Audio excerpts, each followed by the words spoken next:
بسم اللہ الرحمن الرحیم۔ طب نبی صلی اللہ علیہ وآلہ وسلم۔ کھجور کو ناشتے میں کھاؤ تاکہ تمہارے اندرونی جراثیم کا خاتمہ ہو۔ حمل کے بعد عورت کو پہلی غذا کھجور دو۔ انار کا رس جسم کے اندرونی حصے کو صاف کرتا ہے۔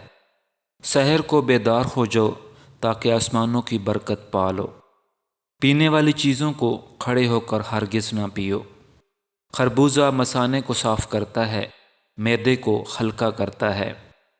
پیاس کی حالت میں پانی کو گھونٹ گھونٹ کر پینا چاہیے۔ قلونجی ہر درد کی دوا ہے سوائے موت کے۔ روٹی کو چھری سے مت کاٹو، جس طرح اللہ نے اسے محترم قرار دیا تم بھی اس کا احترام کرو۔ مٹی کھانے سے پرہیز کرو، اس لیے کہ مٹی کھانا میری امت پر حرام ہے۔